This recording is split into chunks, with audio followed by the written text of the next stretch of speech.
Hey,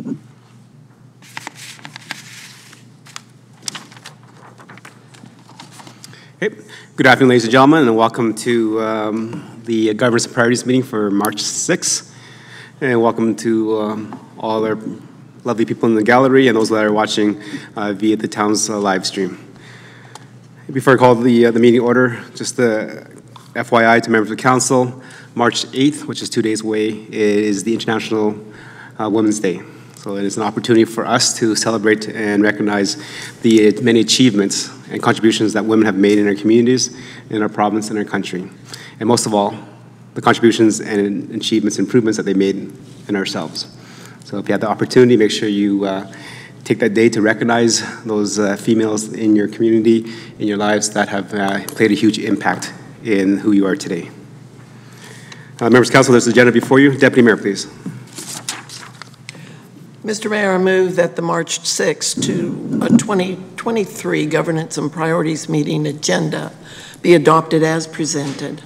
Thank you. Administration, anything to add? Nothing to add, Your Worship. Okay, call the question. All in favor?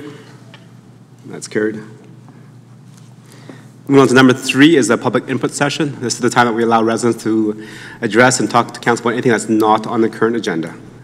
Administration, has anybody registered? Your Worship, no one registered. Thank you. Anybody in the gallery like to address council on anything that's not on the agenda? See none. Number 4 is presentations and delegations. We have nothing scheduled today, so moving on to adoption of council or committee minutes, which is 5.1 is the GMP from February 6th. Councilor Plechko, please. Yes, thank you, Your Worship. The February 6, 2023 Governance and Priorities Committee meeting minutes be approved as presented. Okay, thank you, Councillor. Members of council, you had an opportunity to read it. Any errors, omissions, or questions? See none, I'll call the question. All in favor? And that's carried. Okay, moving on to number 6, business items. Today we have a couple updates. So let's start with 6.1, which is the 2022 assessment management update. Go ahead, administration. Your Worship and Council, tonight administration is excited to be presenting the 2022 asset management update. This is the town's 3rd major update on this area since 2019. Town administration continues to make excellent progress on understanding the town-owned assets, and this past year is a great example of that. The town will be presenting updates on a variety of items, including culverts, bridges, open spaces, sidewalks, and data tools that have been invested in this portfolio. While engineering is presenting it, I want to emphasize the valuable team effort that is taken from many in administration, including the town's finance and information technology teams from corporate services, as well as our operations teams from public works. Without further ado, I'll now pass it to our town's engineering manager, Alex Chepley, for his update on asset management. Go ahead, welcome.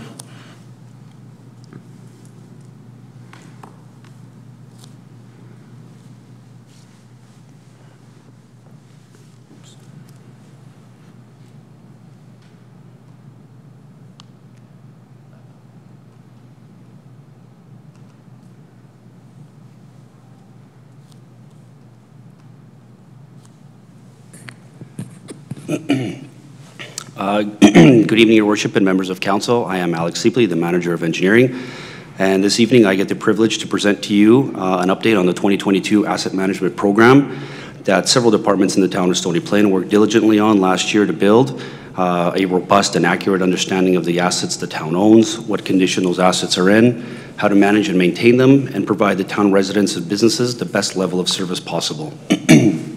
I'll be addressing a few items this evening, including a brief overview on asset management and its role at the town, provide updates on achievements in 2022, including work completed with the town's inventory of sidewalks, stormwater culverts, and bridges. I'll briefly discuss our GIS program and its place in asset management, and address work with the town's collection of as-built drawings and digitization. I will review the work plan for 2023 and the vast scope of work we have in store, followed by a brief summary of asset management, and I'll be available to take note any comments or take any of your questions. In reviewing council's strategic plan, there are 2 areas where asset management plays a very integral role. From the 5 strategic pillars capturing the deeper values and desires of the community, asset management falls within the supportive infrastructure pillar, which outlines infrastructure maintenance and improvements as essential components of how the town of Stony Plain functions. That supportive infrastructure pillar focuses on short and long-term capital planning and best practices for asset management in order to maintain, improve, and develop infrastructure and amenities that support the high quality of life here in Stony Plain. There is a commitment from Council to manage community infrastructure and assets for an ever-growing population by enhancing processes and long-term capital planning that guide infrastructure investment. There's also a commitment to develop facilities and amenities to meet the needs of our current and future residents and stakeholders through pursuing strategic investment in capital projects that supports economic growth and diversification in our community with a focus on a return on investment. From the supportive infrastructure strategic pillar, the town's latest corporate plan identified funding needs for 3 items to continue building and expanding asset management. 2 of those items, work order and asset management software from Table 20, in conjunction with asset management specialists in Table 39, are intended to focus and streamline information as it is collected, reviewed, analyzed, discussed, and planned to create work programs that will help to maximize the value of infrastructure throughout respective life cycles. This will in turn help the town reduce redundant or unused assets, properly maintain and repair existing assets, and provide direction on purchasing or constructing new assets as needed to improve maintenance and operations. The 3rd item, the facility assessment, is an in-progress program addressing town-owned facilities that I'll touch base on later in the presentation, but shows that there is an active interest and support from Council to continue pursuing asset management and the benefits a robust program provides to the town's residents and businesses. I'll first begin by providing an update on the town's sidewalk condition assessment program. The town's sidewalk network stretches for over 100 kilometers and is vital in providing residents with access to various forms of active transportation. Concrete sidewalks have an approximate service life of about 40 to 60 years, and with much of the town being developed in the 60s and 70s, we're seeing sections of sidewalk deteriorate to the end of their service life. Every year, the town receives some complaints and sometimes claims due to sidewalks in a rough condition, creating tripping and falling hazards. To address the aging sidewalk network proactively rather than reactively, the town reviewed a number of sidewalk condition assessments conducted by other municipalities and consultants, 15 to be exact, so a substantial amount of information to draw and learn from. From this review, assessment criteria and condition rating processes that best fit the town's needs were identified, and the town used this to conduct its first sidewalk condition assessment. The sidewalk condition assessment works by walking the full sidewalk network and collecting data points for each of the 4 key defects: vertical displacements, horizontal displacements or cracking, spalling, and shattered concrete panels. The 100 kilometers of sidewalk are broken down into individual 6-meter segments, and the extent and severity of each defect type within that 6-meter segment is used to calculate the overall sidewalk condition. The condition of a sidewalk segment can be excellent, good, fair, poor, or even very poor.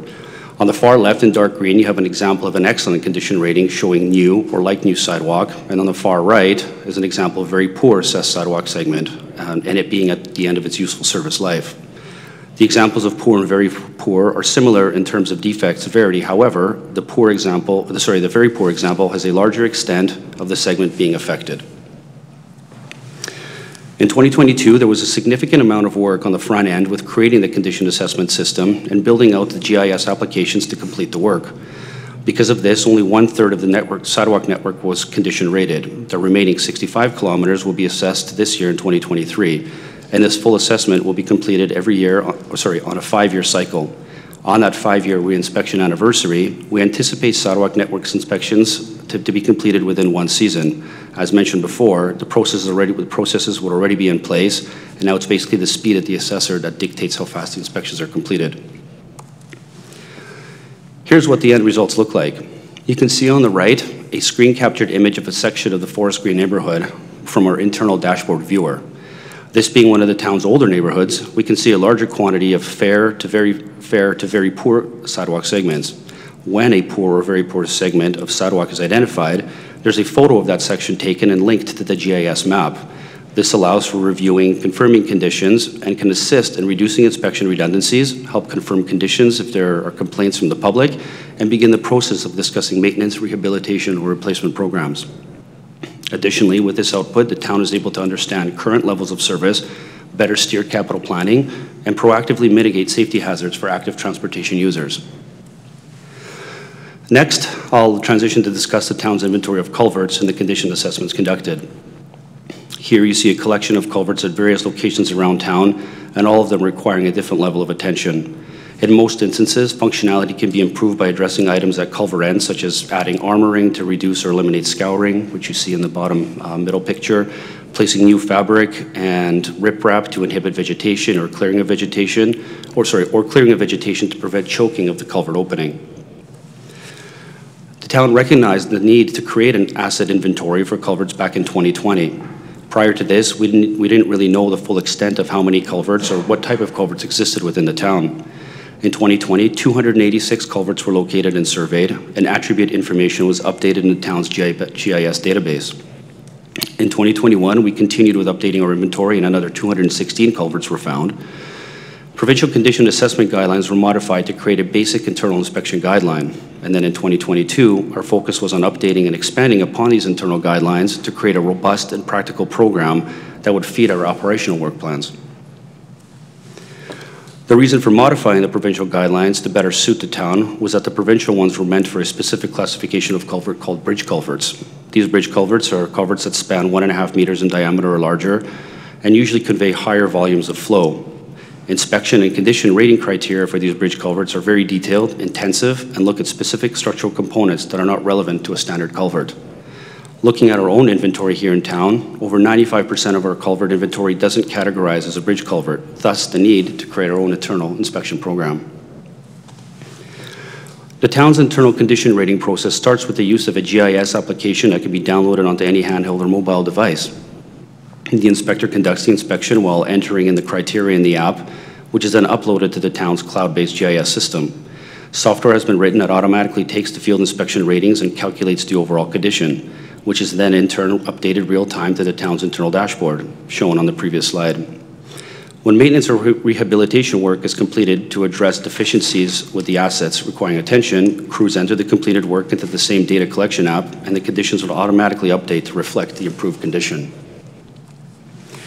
Here's an image of some of the results. So just like the sidewalks, the ratings come in with a linked imagery database that allows operation crews to better understand work orders and plan their processes effectively. Here's a visual showing the network present status of the culvert asset class. Rehabilitation conditions started out as traditional condition assessments, which were further branched out to include a maintenance condition. This increases the applications of the inspections by allowing operations staff to determine what work can be scheduled into regular maintenance or what work may need to be contracted out. The town will be looking at this data to feed some of its operational work plans. Over time, we will be able to determine if increased or decreased funding allocations are required to keep up with maintaining this asset class. Next, we'll switch from culverts to bridges. And in 2022, the town conducted its first ever cycle of bridge inspections. Although there are no vehicle bridges currently owned by the town, there exists a large inventory of pedestrian bridges and large diameter culverts, the ones over 1.5 meters, which are also categorized as bridges and follow provincial guidelines. Provincial guidelines for bridge inspections and maintenance are not mandated, however, they are highly recommended and are the standard criteria used by most Alberta agencies. Bridge inspectors are required to be fully certified and must keep up with a significant amount of hours each year to maintain that certification.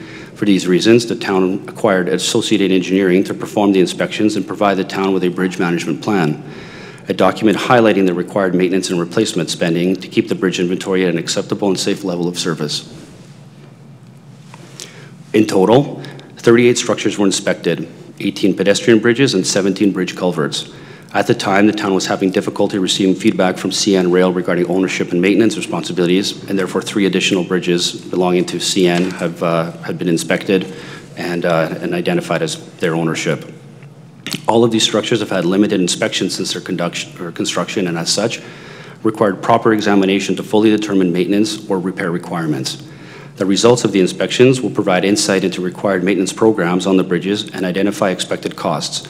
We also anticipate notable financial needs when it comes to full replacement value on these structures in future. Here's an example of one of the inspections that was completed. This is a bridge culvert that passes under 57th Avenue just east of 48th Street. You can see in the images that there's some deflection of the culvert, which is noted by the irregular oblong profile rather than the full circular shape. At some point in the past, this culvert had struts installed, the photo on the right showing the square support columns. to deal with their large deflections. However, these struts appear to no longer be effective as the profile shape is flexing in non-braced areas.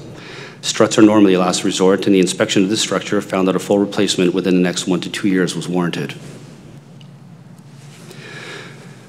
If we take a high-level look at our entire bridge network and all the defects that exist, they can be summarized into the table above. Critical defects are those that should be addressed as soon as possible within 1 to 2 years. Warning defects would be addressed in the 3 to 5 year range, and normal defects are prioritized last. Bridge networks with up-to-date maintenance mainly show normal defects and perhaps a few warning defects. Our network is significantly aged and requires more work. Maintenance work can address most of the defects, and on the right, you can see costs associated with each classification of defect. Not all critical and warning defects can be addressed through maintenance spending, and some bridges will require full replacement of the structure in future. It's also noteworthy to address that although a defect is labeled as critical, that is an indication that the structure is imminent in failure. When applying a risk matrix, we consider both the severity and the likelihood of an event. And in these instances, the severity of a bridge collapse, or a bridge collapse in any event or in any situation, may result in injury or property loss, but the likelihood of an imminent failure is low. Structures classified as critical are placed at the top of our priority list, or would be placed at the top of the priority list, and require more attention to be focused on them. If we were to address these deficiencies or these defects within the recommended time frame, this is what spending would look like. Again, to reiterate, this is the maintenance spending and does not include full replacements. We need to review the data provided to us in the report from Associated to get a full understanding of the timelines and costs for full replacements. Moving away from the physical assets and work completed in 2022, I'll touch a bit more on the technology side of asset management. Collecting physical information is great, but it requires a collective location to reside where it can be uploaded, analyzed, manipulated, and managed to provide the outputs we're looking for when building maintenance and rehabilitation programs. The town acquired new data in 2022 to add to the GIS database that provides more functionality, information, and increasingly more sophisticated opportunities to review asset information and land features. The new data includes higher resolution aerial imagery, near-infrared imagery, and tighter LiDAR data. What you see here are two photos that are examples of the near-infrared imagery that captures information not visible to the human eye, but by amazing camera technology. The images are able to see impervious versus pervious surfaces, vegetation health and coverage, and wetland extents as just a few examples. Our GIS department is continuing to work with the new data and expanding our capabilities. It's imperative to mention as well that acquiring the software is only one and perhaps the easiest part of the process. The human power behind the scenes to integrate, understand, utilize, and teach these capabilities is immense, and I give much credit to our technology department for the challenging and long but rewarding work they have and will continue to do. Here's a screenshot showing the information gathered by the most recent LiDAR flyover. LiDAR is an acronym for Light Detection and Ranging, which is a data collection method that scans surface features and collects information via millions and millions of individual points. The town hired a company that flew an aircraft with specialized equipment to gather information, process the data, and then we'll receive the color cloud you see on the left. The colors distinguish varying elevations and certain other features. The company then also uses sophisticated software with deep learning and artificial intelligence to assign points onto actual features. On the far right, artificial intelligence recognized trees from the point data and placed an orange dot where it believed an actual tree exists. The results are amazing, but a human component is still required to ensure the AI is correctly assigning points to actual features. So the information is reviewed here in-house by our GIS staff to ensure completeness and accuracy. Another feature available for use is the ability to view actual and refined stormwater drainage flows around town. In the image above, surface drainage water moves along the lines from lighter to darker. So in Town Hall, you can see in the middle, away from the perimeter of the building, the lines get darker as you go further out. And the darker ends begin to converge to form the basis of major overland flows. And from this model, we get this model, which now shows converged lines from the previous slide as blue lines along with flow direction arrows. So using technology, we can see surface drainage and how it functions without having to wait for an actual storm event. The model continues to evolve with ongoing improvements to its performance and accuracy, and of course an actual storm event will provide the most accurate info, but these models are a good basis for staff to begin addressing concerns brought up by residents or businesses and allow for work during months when there is no actual rain. Here's a slide showing the extent of information collected by one of our engineering co-op students in 2022. The student walked the town's park network with a handheld device and input all of the found assets one by one. Like all identified assets, the human power required to collect the data is extensive at the onset. The resulting list here provides an inventory of assets that do or will require attention over their life cycle. Having access to lists like this can help staff manage better garbage pickups, manage inventory of materials and equipment, review asset conditions, and assign maintenance schedules accordingly. Another example of data collected is from the town's playgrounds. Here is a slide inventory, and it shows a diverse collection between not just materials, but also shapes and styles. Please note that the lowest condition rating found is fair, which from the rating guidelines indicates the equipment is functioning fine, but its appearance is showing signs of wear and tear, perhaps something like paint flaking off. Lists like this provide the opportunity to identify if any type of asset may be missing from playground inventory and can be considered for addition in future or when constructing new playgrounds.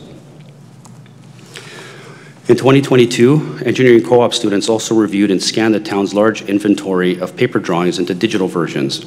This not only helps to eliminate large volumes of paper and reduce required storage space, but also provides more secure locations for keeping invaluable construction records that can be relied on time and time again without loss of information. These days, when a capital or development construction project is completed, we require the consultant or contractor to provide digital drawings that could be more easily integrated in the town's GIS database. Manually added attributes, including elevations, material types, and sizes, provide an unparalleled level of easily available information to engineering and operations staff. But because of the age of paper drawings or just methods used at the time, remembering that in a lot of instances this infrastructure was installed 30, 40, 50 years ago, some data may be missing or incorrect. Because the digitized drawings are now available on handheld and wireless devices, once they're visually confirmed, measured, and inspected in the field by operations, engineering, or contractors, the attributes can be revised in real time, uploaded, and be available with more reliable information. Engineering co-op students have been an invaluable asset, no pun intended, in assisting the engineering department with some of their previously discussed work. Students will provide invaluable information as we continue to build a strong asset management program for Stony Plain. In 2023, students will work to collect surface utility information to verify and improve reliability by accurately locating appurtenances such as manhole covers, water valves, and catch basins. We know these features exist, but they may be offset from GIS to where they're actually expected to be, perhaps several feet or meters. And using GPS instruments, we can locate these more precisely. Additional work includes continuation with the sidewalk condition assessment and completing the remaining 2/3 or 65 kilometers this year, as well as the ongoing digitization of paper drawings. 2023 will also see the next iteration of the 3-year pavement data collection cycle, which continues to support strategic pavement management decision-making. Utility asset management system will see co-op students collecting data as they have been for the past 3 years to continue building the foundation work for managing and supporting our aging underground utility infrastructure system. The bridge inspections will continue as we deepen investigations into structures reaching end of life. And finally, work will continue with the facility condition assessment, which I'll touch base on in the next slides. So going into a little bit more detail about the facility condition assessments mentioned in the previous slide, Stony Plain owns many structures, all of which are in different states of use, age, and have varying maintenance and replacement considerations. These assets are visible, modern, and historic reflections of the town and require long-term plans to optimize their usage and longevity. Each structure has unique requirements, and a thorough inventory of asset conditions will help ensure individual facility-related actions are based on accurate priorities. Not only will this help our building keep our building assets in good condition, but should help eliminate the guesswork and reduce or eliminate the potential for mismatch between perceived and actual funding requirements. The plan is to have all town-owned buildings inspected and their individual conditions reported through a facility conditions index by the end of 2023. The town hired Roth IAMS, a leader in municipal and local government asset and facility management, to conduct and prepare reports on condition ratings for the town's 18 town-owned facilities and identify 2-, 5-, and 10-year capital renewal programs, including probable costs for each facility. Many important building elements are being inspected with specific interest in components like exterior perimeter drainage, structural foundations, roofing and exteriors, and plumbing, heating, cooling, and electrical systems. Report findings and funding requirements will be required to create maintenance and replacement programs intended to optimize the physical condition and value of these assets and help to develop capital budgets and prioritize internal and external resources accordingly. One final item to address is the update to the asset management policy scheduled for 2023. The policy was last updated and approved by Council in 2019, and here we are 4 years later. The purpose of updating the policy is for several reasons, including to ensure the town has the correct scope and focus on the vast inventory of corporate infrastructure assets, that the responsibilities of council administration are consistent with the vision for establishing, approving, implementing, monitoring, and maintaining correct levels of service and asset conditions, and to address environmental stewardship, minimize risk and liability, all while ensuring fiscal responsibility. The next update after this year will be scheduled for 2027. So in closing, asset management is complex and diverse. The complexities of surface features, the things we can see, vary so much, but underground infrastructure is even more challenging because of things we can't see happening beneath the ground yet. We will continue to grow asset management capabilities and build up a comprehensive asset registry with condition ratings. We will continue to seek efficient and improved ways to collect, analyze, and utilize data and integrate continually improving software into our methods. We will explore funding opportunities for managing and maintaining assets and improving levels of service. The goal here is to use data to plan and prioritize capital decisions and grow programs by being proactive rather than reactive. The more we know, the better we can prepare and plan. And as a parting thought, I want to emphasize that asset management is a people process. There are instruments and programs that help streamline the work, but it's the human power behind the scenes that really makes this happen. I want to thank all of the administrative staff from many departments that have the collective vision of how great we can really be as we continue to know more today than we knew yesterday. And that concludes my presentation. And I welcome your questions and comments. Right. Thank you for the presentation, and definitely very, very informative from what we've seen in the past as members of council. And as you mentioned, this is to gather that information so that we become proactive instead of reactive in terms of the way that we budget in our community. So, excellent report. Members of council, any questions for clarity and understanding? Councilor Hansard, go ahead. Deputy Mayor? I'm quite sure, Mr. Mayor, there's a question in here. But I do want to say that it was nice reading this report because it tells me somebody's keeping an eye on all this stuff. I have been told numerous times, it's all fine and good to build new stuff, but are we looking after the things we've already created well enough? So I was very happy, even though some of this, like 13 critical, are these bridges, 13 critical? I hope I'm not walking on any of those bridges. But the culverts and all of that, it can be a little bit overwhelming when we see this. When you see the one picture of the great big culvert with the post down the middle, you use the word collapse somewhere in the description around when you know things have to be redone. Was that an example of a bad bridge, or was that just, a culvert, or was that just to show us how they're supported and the kinds of things you're looking after when you're inspecting culverts? Go ahead, administration. Through your worship to the Deputy Mayor, that is, I guess, the worst case scenario that we've seen. Struts like that is the lifespan of that culvert has basically reached its end of life, and so we don't find that very often. That is, I believe, the only unique example that we have of that. It is under 57th Ave, so there is vehicle loading on top of it. So the strut does provide an element of structural stability, but it is something that is a unique case, and it was surprising to us when we went in to do the inspection to find something like that. Okay, and then I have a second question. Totally different subject, page 20 of 65. This had to do with, let me get back there so I can remind myself what the question was. Oh, when you show the green and yellow coloring along the way, green means that the sidewalks are in good shape. The yellow means they need attention.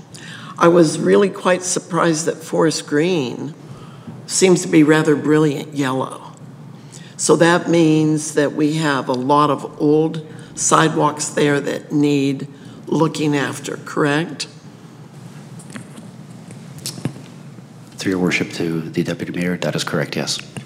And then the question out of all of this is what is the gray color where there's nothing noted on any of those subdivisions? I noticed that most of them seem to be a bit newer subdivisions like Westera, High Park, Willow Park, but the Glens is an older neighborhood, the Glens and Heritage Estates. Has all the work already been completed there, or what's going on with those neighborhoods? Through your worship to the Deputy Mayor, everything that you see in gray there has not yet been inspected, and that's in the plan for the 2023 work year. So the reasons that we chose, there wasn't any particular reason why it was omitted. It was just an opportunity because the program was being constructed in 2022 as far as sorting out, making sure that the equipment, that there was the inspection, the defects were noted, the assessment criteria were basically building the plan took a little bit of time. And so because those areas are the closest to I guess, Town Hall, it was easier for the students to leave from this area and go walking in those areas. I know that down a little bit further south in Genesis Lake, it just provides a level of understanding between where the new infrastructure is in Genesis Lake versus the old infrastructure. But yeah, there wasn't any really particular reason why only certain areas were addressed. To build the program, it was easier just to do it from around this location then. But like I said, the remaining 65 kilometers and 2/3 will be done this year. Okay, and then one last question, Mr. Mayor. I noticed on that particular map on page 20, everything cuts off south of the railroad track. Meridian Heights, if I'm reading the map correctly, Meridian Heights, St. Andrews Place, Meridian Cove, that area up north of Meridian Heights, none of that is noted. Is that because it just didn't show on this sample map, or those areas are, I know we're doing work there because I see it going along the way. I'm hoping my street's going to get some attention sometime soon. But I'm just wondering what's going on with those neighborhoods.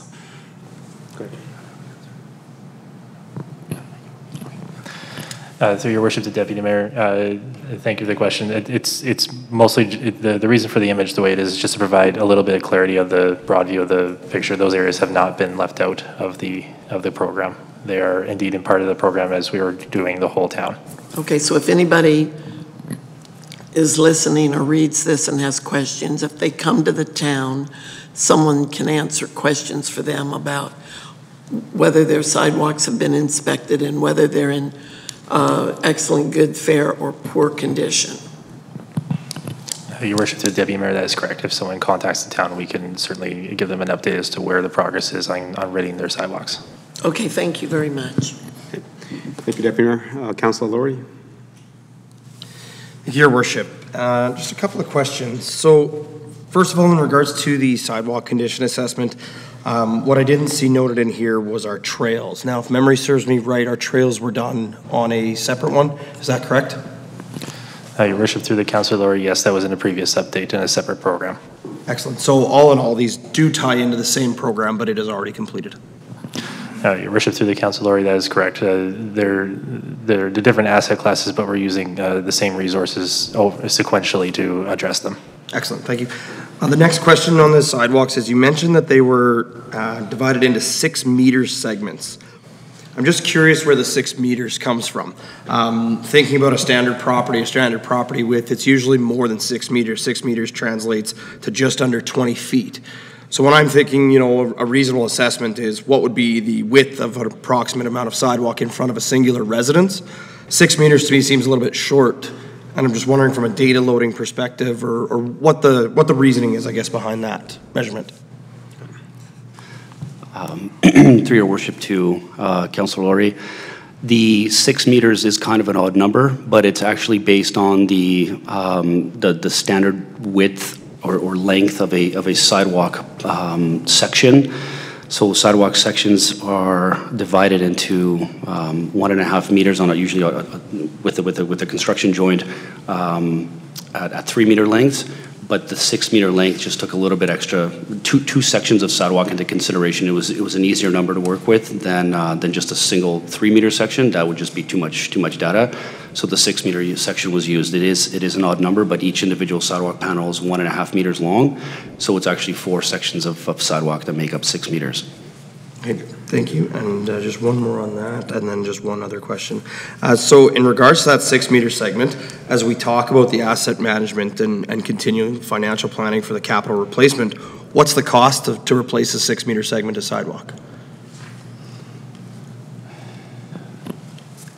Your Worship, through the Councillor Laurie, so it varies on the type of sidewalk, whether it's monolithic or separate. So certainly, if they're up against the road and or separate in a boulevard section, for ballpark, I don't want to lead into a scenario where there's different prices, because it arises that the more sidewalk you do, the better price you get per unit and of that nature. If you wanted us to give a detailed answer, that I could be happy to email you some ideas on the breakdowns of costs for our sidewalk maintenance. However, know that this allows us, breaking them out into 6-meter segments like this, like the engineering manager is presenting, it allows us to standardize and properly plan for when we do scaling programs. We're doing a lot of sidewalks with this data, or we're doing a little bit of sidewalks. It allows us to get us a better feel for how much we can expect in the capital plan, which then we bring to council in the corporate plan. Okay, thank you. And yeah, I really like that in respect to the bridge condition assessments, where it kind of showed us the amount that was in the certain categories and classifications and what the associated costs were. And then the last one, if I may, Your Worship. So we do have the report it function that we direct our residents to report any types of problems. Typically, those problems would include things like sidewalks, benches, playgrounds, potentially culverts on walking paths, those type of things. How does the data collected through report it get integrated and implemented and put into this type of a program? Your Worship, through the Councillor Laurie, I'll add some comments to that, and I'll ask if the engineering manager has anything to add. So one thing I want to point out is this is still very new for the town itself. So the reported feature has been used and tried and tested throughout the years, and we do use it in conjunction with our operations staff, as well as in talking in-house if there's any opportunities to align with major capital as we do them. Some examples may include when we do major road constructions, for example. So as we get this data and this program more matured with our information, we'll be able to better answer inquiries as to what the town knows to the condition of the sidewalk to be, and have a better dialogue with residents. But also, it also allows us, if there is indeed an issue that the residents are reporting, it allows us to put to give some residents some clarity as to where that could be in a future capital program, maybe in our sidewalk maintenance program, if, for example, if there's a call to operations, they could say, well, this is a poor section and we're getting phone calls from it. This is one we'll prioritize faster. It's important to distinct that the condition of a sidewalk and the prioritization can be two separate processes. And that's something that, as we mature as a town and in this information, that we want to align this information better to meet the needs of residents and the expectations of council as we go. Okay, so then how does the data from the Report It program get captured? How does, if it doesn't really tie into this yet, how are we managing that data today in order to contribute to our asset management? Through your worship, the Councillor Laurie, as of right now, as you pointed out, they are not integrated right now.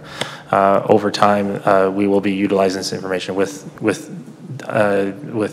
information from tools like Report It to better align with maintenance. I don't have the answer for how that's going to look at this time, but those are questions we're asking ourselves as we learn how to do this with this new information. Okay, thank you, Your Worship. Thank you. I'll just add on to that. Just so currently, if a resident uses the Report It function, does staff have access to what we've kind of detailed now, so they can pull it up? Said, you know what, we understand this is where we're at, and we can see the condition of it, or said we'll have to go out and do a site visit because we don't have an inspection report of it? Your Worship, as of right now, the data is still being built, so it's not live. But as I said, that's something that we would look to support staff with having that information over time. Okay. Any more questions for clear understanding? Councillor Loynes, go ahead. Thank you, Your Worship. Just curious, as again, we don't have all of the town done yet. When they were going out assessing the sidewalks, were they also assessing, where we're lacking sidewalks as well? Or was it just what we had on hand? Example, what comes to mind for myself is when I look at 49th Ave, right? We have a sidewalk on one side. However, on the north side of 49th, people have made their own trail going through there. Is that part of our assessment where we realize maybe there's more of a need on the north side, as well as we're seeing how the south side sidewalk is holding up? Through your worship to Councillor Loynes. So the scope of this program right now is to just inventory what we currently have and its current condition. We use other tools to identify gaps, like our active transportation program, and to identify where we prioritize, where we would maybe gaps of trails and sidewalks. I do believe that if the surveyors make, there is a section in the data that allows for special notes. So if they're, I don't know if they actively do this all the time, but they do have the option to say they're noticing maybe some people are cutting across parks for connection maybe in the future, but it's not in their direct scope. It's only kind of if they notice it. If there is a distinct section that's identified that's needed, that comes from other programs like our active transportation plan, so we can plan it into the corporate plan and make plans for those trails in the future, trails or sidewalk connections in the future. Okay, and one more. And also, when we talked about the playgrounds, we said 11 were in fair condition. I know we had talked about in chambers before about Willow Park, their playground specific. They had some broken swings and things like that. Did it get fixed, or how does that qualify as fair if the playground in itself isn't functioning? Through your worship to Councillor Loynes. So the fair condition assessment was, from the slide that I showed, was based on the slides themselves. We are reviewing the information. So all of the assets within a playground would have been considered. So slides were separate. Swings would have been separate. Other playground features would have been separate. This just pointed out the one feature, which was excuse me, which was slides in particular. As far as having the fair condition assessment, we would have to review the remainder.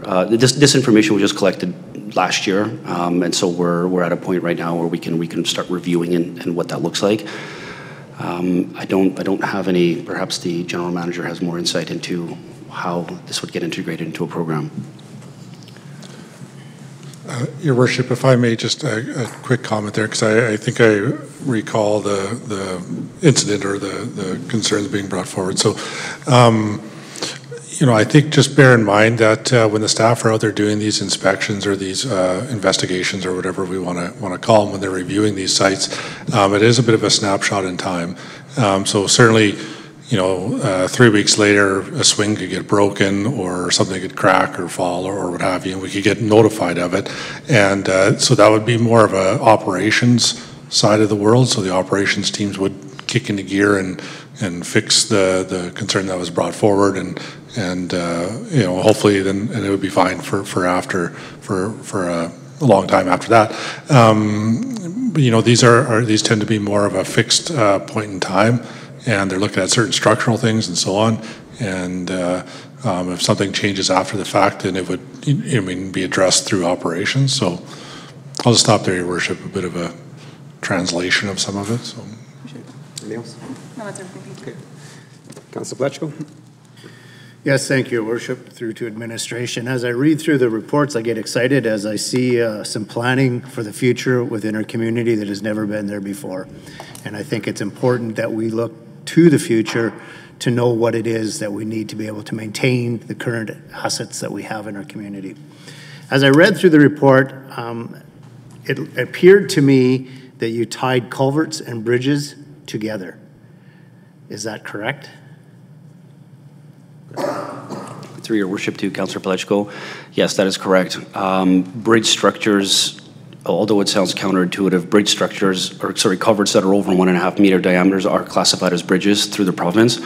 So because they're classified as a bridge and a pedestrian bridge, they do both get classified into the same category as far as the province is concerned when it comes to bridge inspections.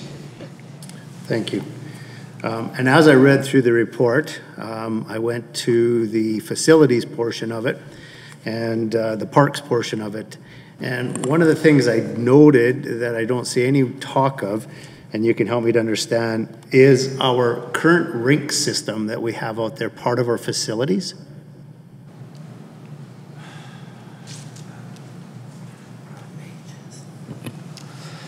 Through your worship, the councillor. It's just a general question. Through your worship, the councillor Pledgko, for clarity, you're asking if the rinks are part of the facility condition assessments? That's correct. In this, I'll ask the engineering manager to clarify if that's the case. Through your worship to Councillor Pledgko, the Glen Hall Centennial Arena was inspected as part of the facility condition assessments, but rinks themselves were not. Anything that basically had a roof structure on it as a standalone facility, as a building structure, so 18 in total were inspected, but not individual outdoor rinks.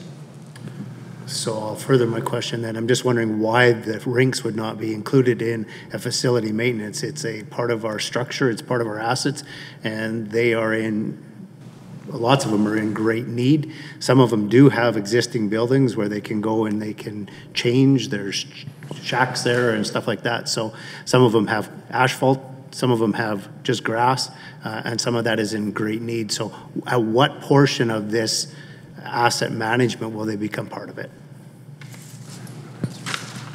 Your worship, through the Councillor Pledgko, thank you for the question. So it's a similar line of thinking as to a previous question about trails and sidewalks being separate. So it is not to say that the outdoor rinks are not assets we're not going to condition rate and review at a later time. I don't have that exact date for when they'll be condition rated at the same level. Right now, the facility condition assessment program is targeted at more complex structures, as the engineering manager alluded to in his presentation, and there will be as we do more and more in condition rating, outdoor rinks will become part of that intake as well. As of right now, I don't have that information for you right now, but it is something that will come up in the future. Thank you. And if I could, one more question.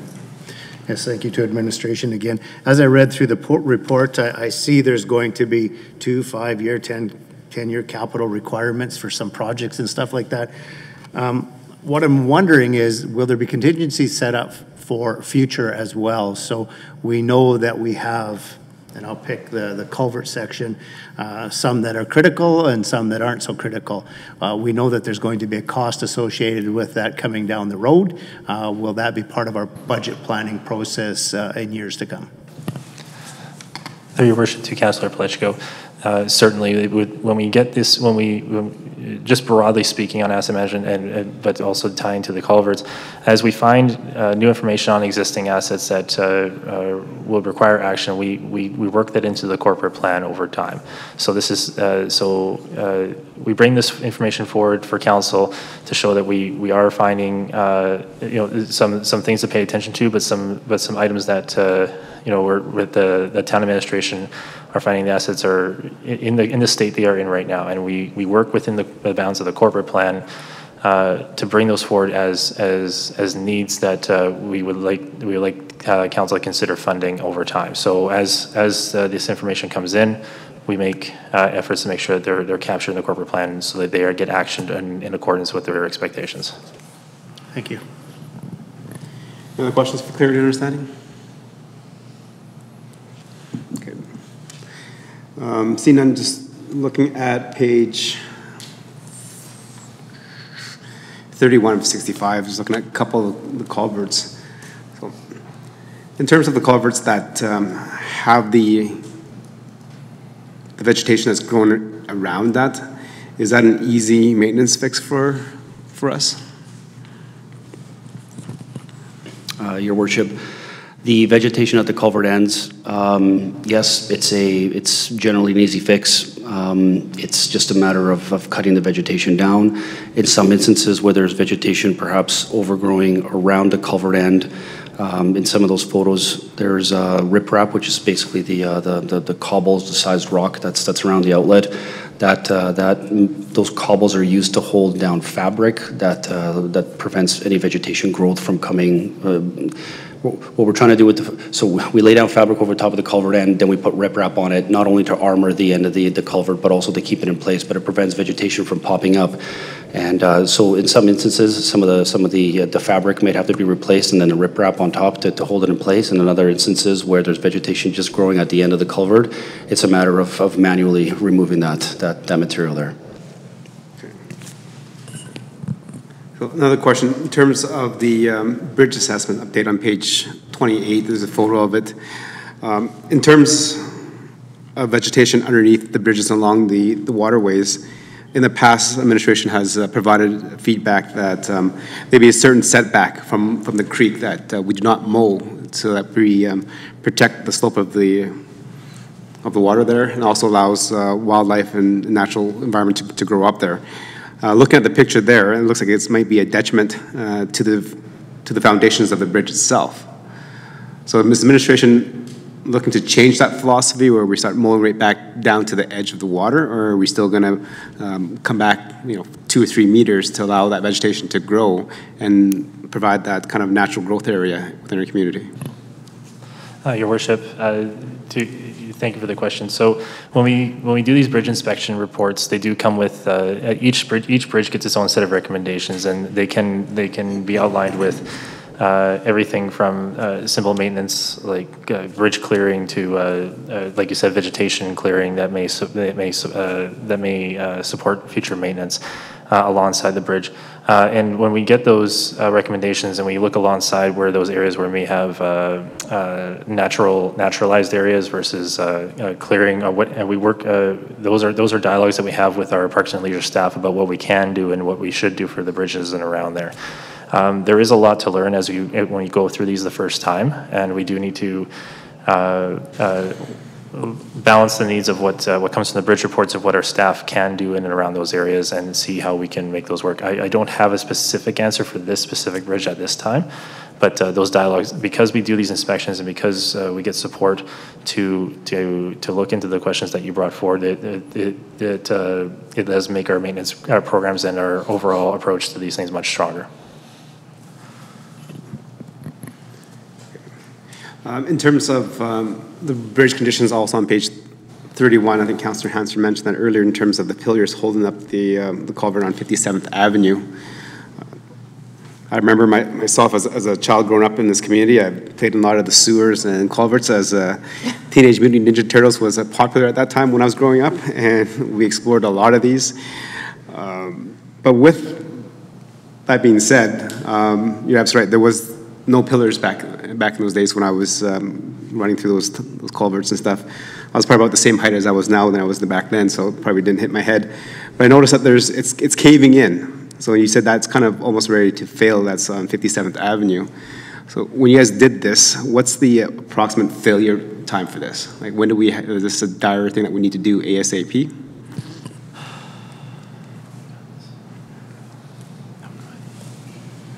Your Worship, the report suggested that this bridge culvert should be addressed within the next 1 to 2 year span.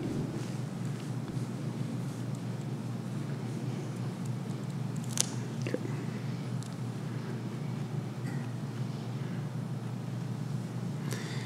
Any other questions for clarity and understanding? Councillor Meyer, go ahead. Thank you, Your Worship. And thank you, administration, for this report. It's very enlightening.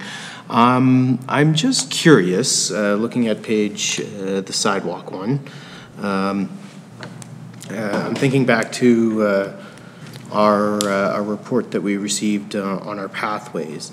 And so I'm curious, obviously some parts of our town have older sidewalks and are in greater need and are also not served as well by the pathway system. I'm curious, and I appreciate your comment to Councillor Palechko in regards to the corporate plan and working these into the corporate plan. I'm just curious, when we do that, do we consider the other active transportation? So if you're maybe well served by a pathway, would that put your sidewalk further down the list, and vice versa? If you had a good sidewalk, would your pathway maybe not be as big a priority? Your Worship, to Councillor Meyer, thank you for the question.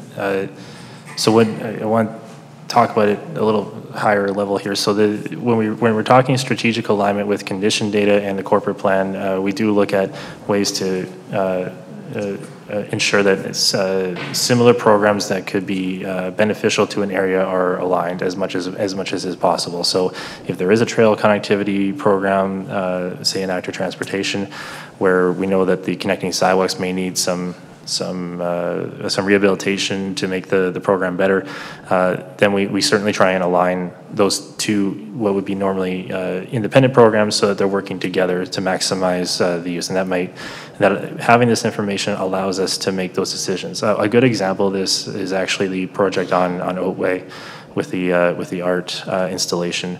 Though not at this scale, it was identified that there were drainage concerns there. There was a trail rehabilitation needed there for the art project, as well as some landscaping upgrades. So because we had all that information together, combined with the need of the art project, we were able to make a good project better from that strategic alignment. So we do look at that not just as a condition-driven exercise. We do try and make sure that we're capturing as much value for both the residents and the tax dollars spent on these programs as we make recommendations in the corporate plan for projects to go forward. And I'd just like to thank administration that and it's quite reassuring to hear that we're getting such good use out of these. I just have one other question, and just flipping gears. So I see this as obviously physical assets. I'm just curious, as we head into the future, I notice we spend more and more on software and the like. Now, I'm not specifically talking about this software, but just all software programs that the town uses. Are we looking at any point of assessing those and having an asset management plan in regards to the town's software? Your Worship, through to Councillor Meyer, I would just comment that our corporate services team currently has developed a corporate systems strategy that addresses our technology assets that we utilize within the organization to support our functionality and the work that we're doing through the example of the asset management program. So that strategy does review, assess, and make recommendations with regards to our technology tools, including software systems. So that program is in place right now, that strategy is in place right now, and will be maintained and updated going forward for the organization to support programs such as asset management, as well as other functional components of the organization. Okay, thank you. Any other questions for clarity and understanding?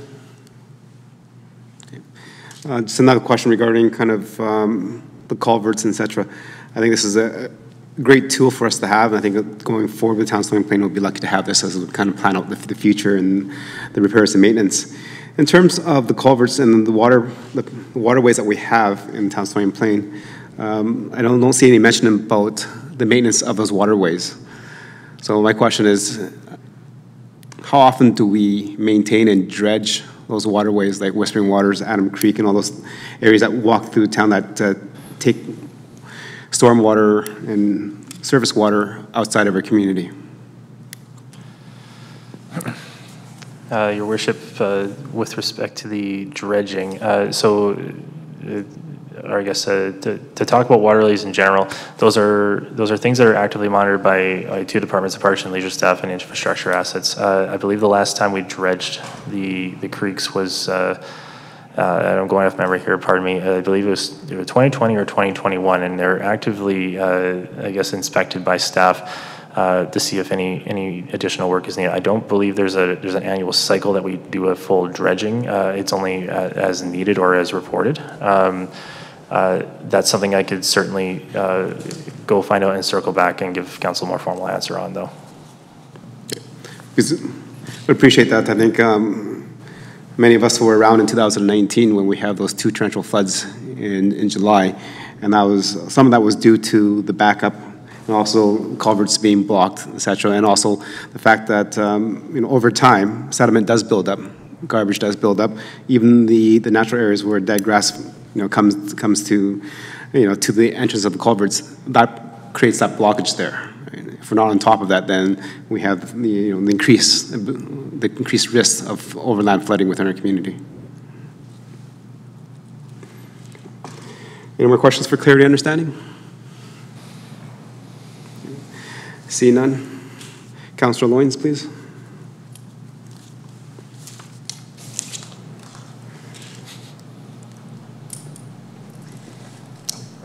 That the 2020, nope.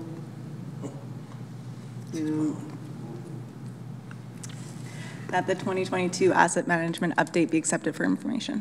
Thank you. Members of Council, any questions, comments, and debate on the motion to accept? All in favor? That's carried. Moving on to 6.2, which is the 2023 waste progress update. Go ahead, Administration.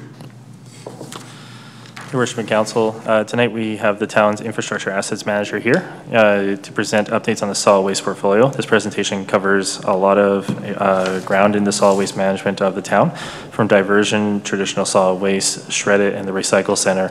All these services have a direct interface with residents. The town's asset manager has has accumulated a great deal of information here to provide a very good discussion tonight. So without further ado, I'll now pass it to Dean Carniff, our infrastructure assets manager.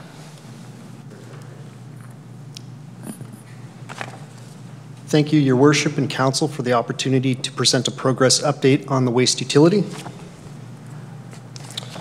Today I'll be providing information on the GFL audit, diversion data, the shredded event, our recycling center, and our waste carts and collection. Our first slide is concerned with the waste audit conducted by GFL in 2022. A report was compiled by Brandon David Corporation. The purpose of the GFL audit was to provide data on how our residents are sorting their waste. The first table represents the garbage stream only of the 3 collection streams. The columns of interest are the total, the percentage of homes surveyed, and the percentage of collection. We had 6,182 homes in the survey, and there were 4,453 waste carts out for collection when the survey was completed. That represents 72%. There were 50 infractions. Of those, 21 were severe infractions, and 0 were hazardous waste infractions. The percent of homes surveyed, the 0.8% that you see there, how that number is derived is we take 50 and we divide it into 6,182, and the 1.1% you see in the percentage of collection is 50 divided into 4453. We're basically just presenting the same numbers in 2 different formats depending on what your preferences are. In these tables, the infraction row represents the total of the not severe, the mildly severe, and very severe infractions. A not severe infraction represents a bin containing a small amount of contaminants, such as a piece of cardboard or a singular plant. A mildly severe infraction represents a bin containing a good amount of contaminants, such as multiple boxes or small bags of grass. A severe infraction represents a large number of contaminants, such as entire bags of grass or plenty of food, as well as multiple boxes of cardboard. Hazardous waste represents materials such as knives, needles, glass, batteries, or anything that can cause harm to the worker collecting the waste.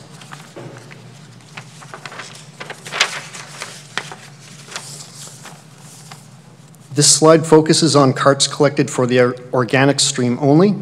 You'll notice that the number of houses surveyed is the same at 6,182. There were 3,065 houses out for collection on that day, roughly half of the survey. There were 63 infractions. Of those, 30 were serious. The percentage of homes surveyed and the percentage of collection statistics are calculated in the same manner as the prior screen. For this stream, an infraction represents garbage or recycling found in the bin.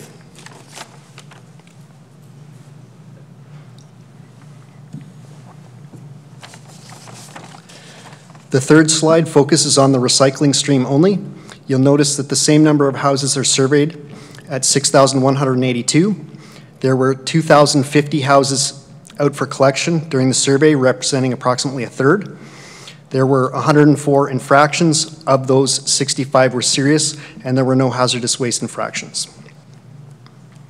Infractions in this stream include soft plastics, clamshells, organic waste, single-use items such as yogurt cups and plastic straws, as well as hazardous waste or general waste material.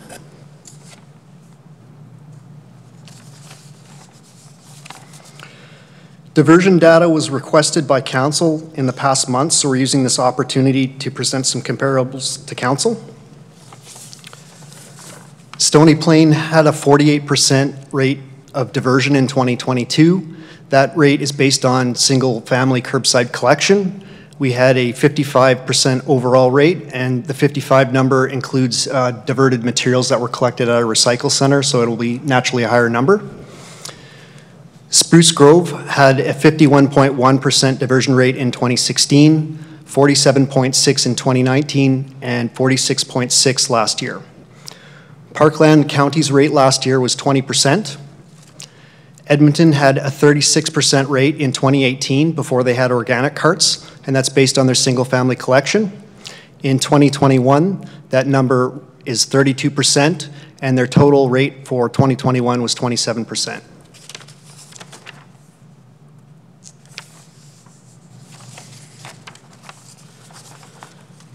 The Shredded event is conducted to allow Stony Plain residents an opportunity to have sensitive documents destroyed before being recycled as compost.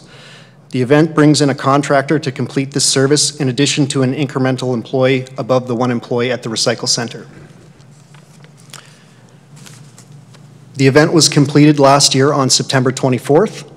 There were 185 residents that participated, and there was approximately 500 boxes of paper shredded. The event is again scheduled for this year on September 24th. We'll be conducting a residence check on anybody coming to the event.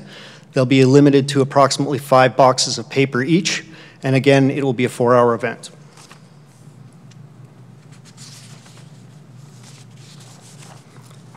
The town employed Danielle Boulot as a summer student in 2022 to complete a study of recycling centers in the Edmonton Capital Region. The study was conducted to help decide the future course of our recycling center. The photo on the right is an overhead view of our recycling center. You'll see the road on the right side of the picture is Brown Street at approximately 60 degrees.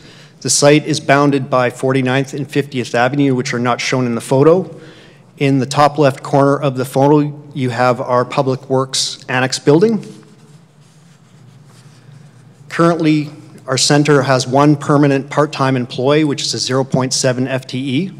It has an open yard with 24-hour, 365-day drop-off access for most items, with the exception of electronics and small appliances. Our site accepts blue bag receptacles, electronics, small appliances, paint, organics, and yard waste, fluorescent light bulbs.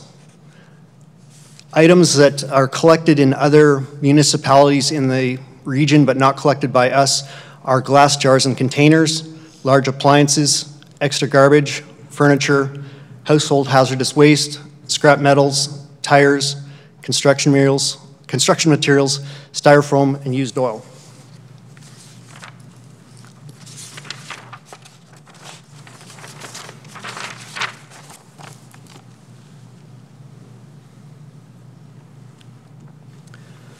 On this slide, the photo on the right is a revised layout as created by our student, showing a possible future layout that accepts additional materials as identified in the previous slide. The map also shows a conceptual fence around the side in light gray, and yellow pins represent possible security cam locations. The layout here is conceptual as created by our student, and the actual layout will not be as shown. The fencing here encloses the site and eliminates our 24-hour access, which we do not want to do.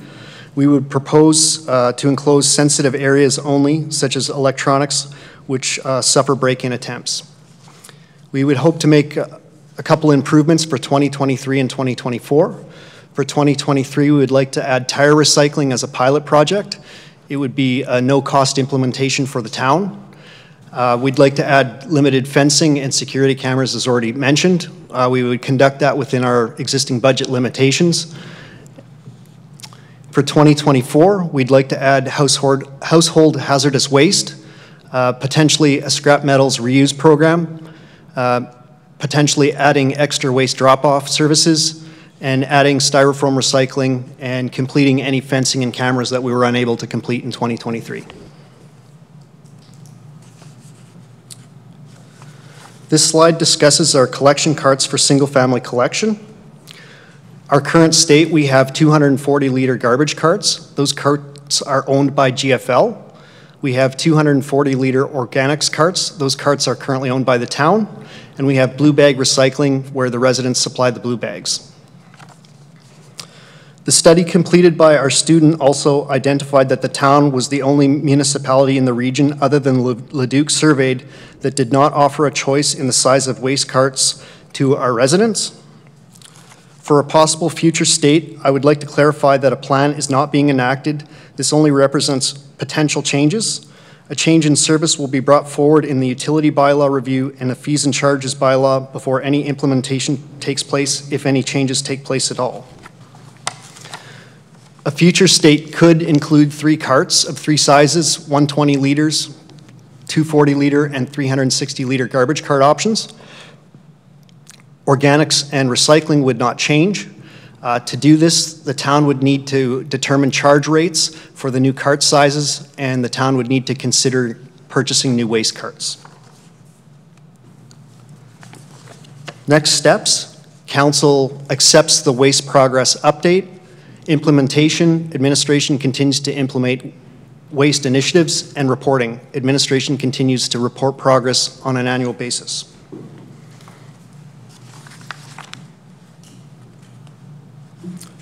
I'd like to thank council for the opportunity to present here today, and I'll take any questions or comments you may have. Good.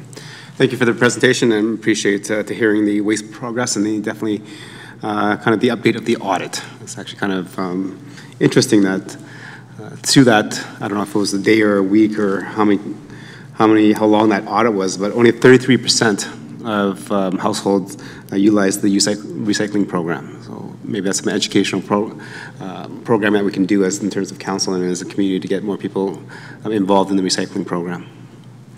Members of council, questions, comments for clear understanding. Councilor Fletchko, go ahead. Yes, thank you, Worship. As I read through the report, I'm just wondering, I see on page 58 of 65, you talk about does not accept, but other communities accept. As I read on page 59 of 65, we go to most of the units that we don't accept, with the exception of glass jars and used oil. And I'm just wondering why those two are not considered when it's been a big problem within our community. Through your worship to Councillor Palechko, I think it's something that we want to get to in the long run. The items that we chose for future implementation, particularly household hazardous waste, we're already unofficially accepting because some residents just dump it at our location, so that's kind of something we'd like to add as a priority item. We're doing it anyways, we might as well start officially doing it. Styrofoam, I think, is another good one to look at in that it seems to be something that's more popular as of late, given more people are ordering things through Amazon, and there's a lot more styrofoam generated recently. But to your question, we'd like to get to those other items maybe in the future, 2025, 2026. So now as I read through the report, I'm just wondering, to my knowledge, there's a local group of individuals about to launch a organics yard within our communities. Have we given any consideration as to how we would support that program within our communities? I see you looking a bit puzzled there, Brett. So currently, I think, Councilor Pleshko, that individual or that company that is looking at setting up a organics facility, definitely, if that's something that does set up and they want to consider taking the organic waste from the town swimming plan, then that'll be a conversation or a letter that is submitted to our staff so that we can talk about it. Right now, there's nothing been officially directed to our staff. So if they wanted to use our waste or organics, then that's for them to come and say, here we go. Because that officially has not yet come to council or to administrative staff yet. Yeah, Your Worship, I could maybe add a bit there. I think if the question was along the line of an industrial scaled organic recycling or waste to energy or something like that, yeah. So over the course of my time, there's been different iterations of that technology, so to speak, potentially being set up in the Edmonton region. Yeah, I understand there's some maybe more local interest or scoping of a project like that. I know that the City of Edmonton, I think, has an RFP out at this specific point in time as to proponents to build something like that. So we're often approached at a corporate level too about these sorts of initiatives. I would say, easiest way to sum it up, we're always there to listen, talk, understand more. If something was to make sense, we would certainly be involved with it. So, thank you. I look for that project, if it comes to fruition, for some local, instead of having to ship it all the way to Edmonton, then all the way down to Camrose. Councillor Loyens. Thank you, Your Worship. Just a quick question in regards to the infractions that were noted in the reports. How many of those infractions actually received the little pink slip on their bins or on their blue bags? Through Your Worship to Councillor Loyens, the ones that were severe and moderate would receive the card or the tag. The ones that were of the lightest would not. Okay, thank you. Deputy Mayor. Thank you, Your Worship. A number of years ago, when our recycling program first kicked off, we did take glass. And I was always careful to wash, just throw it in your dishwasher, your glass jars and so forth. I must admit, even though we've not had glass be part of our recycling for years, I give my jars a rinse. I put them in the dishwasher, and then I put clean jars in the garbage. And I do that because I do believe the day will come when we will actually be mining our landfills. Maybe not in my lifetime, but I think that could happen.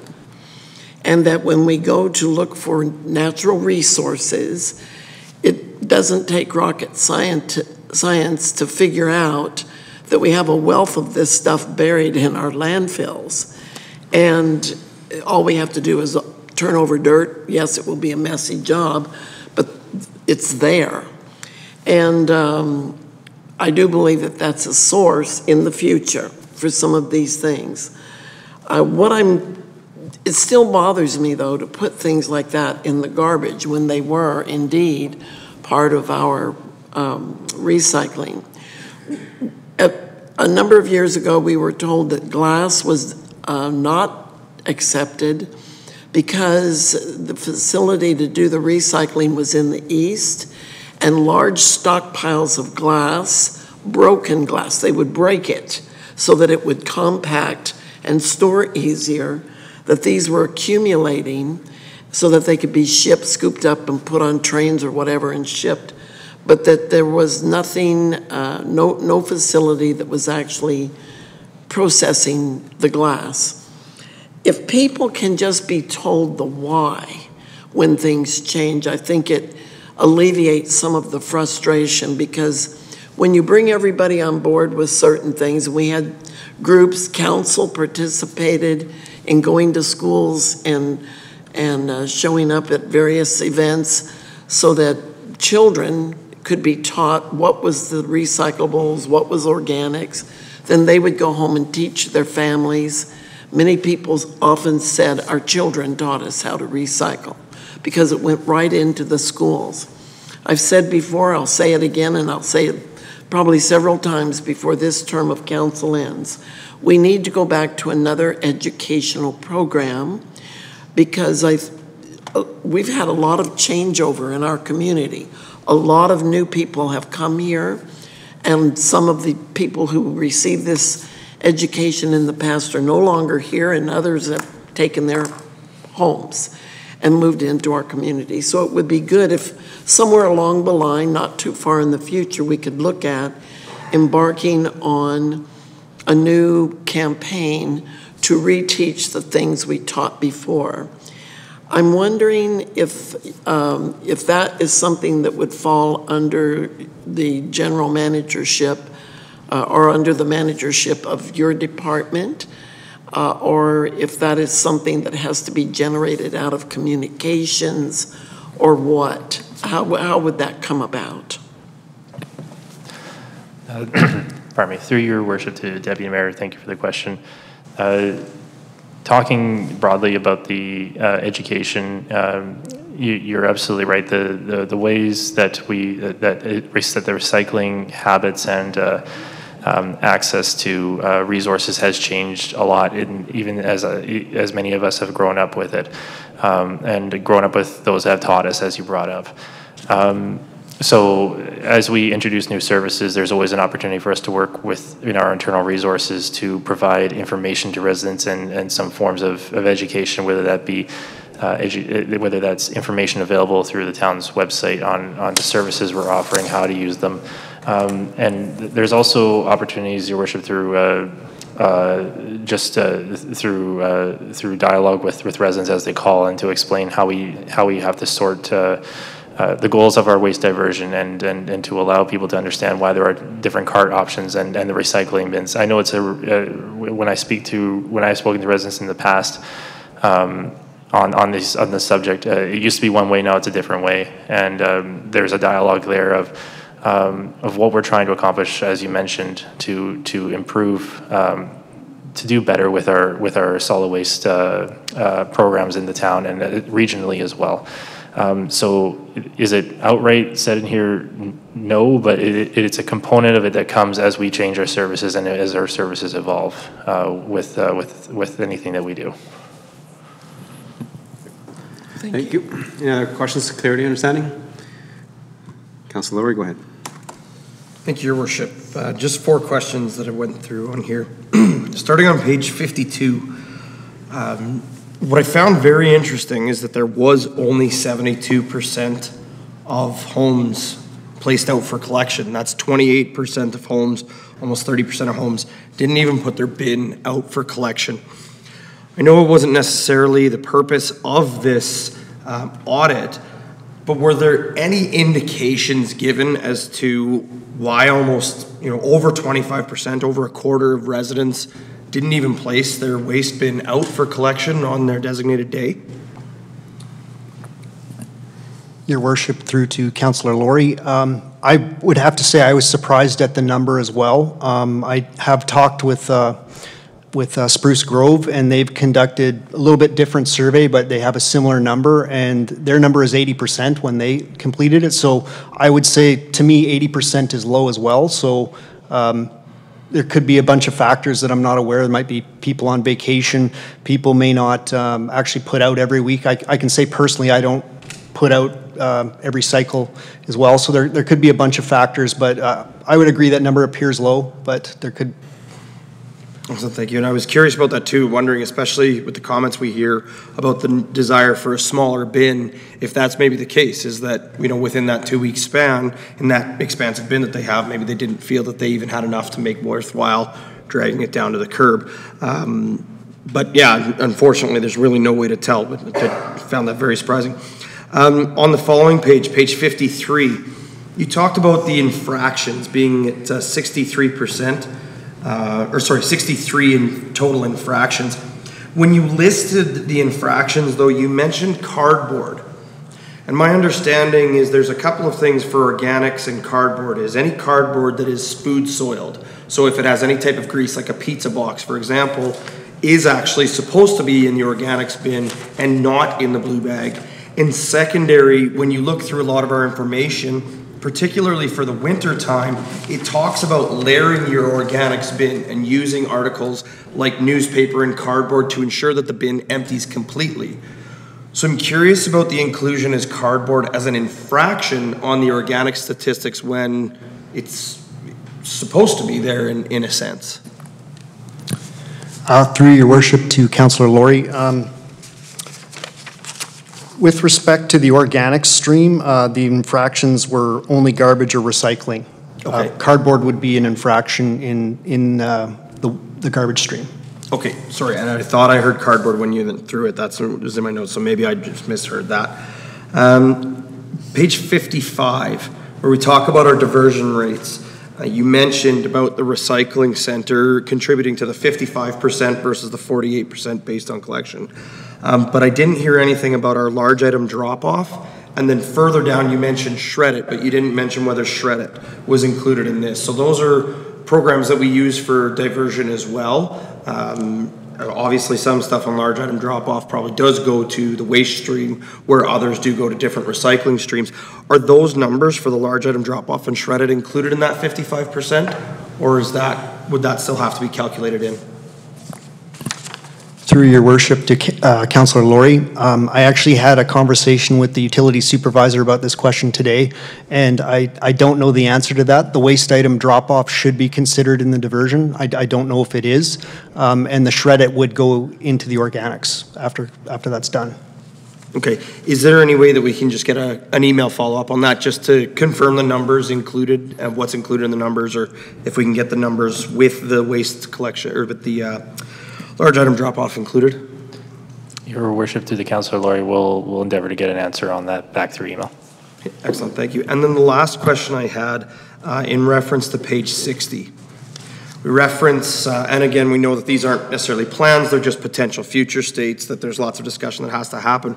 But I only see contemplation around the garbage cart.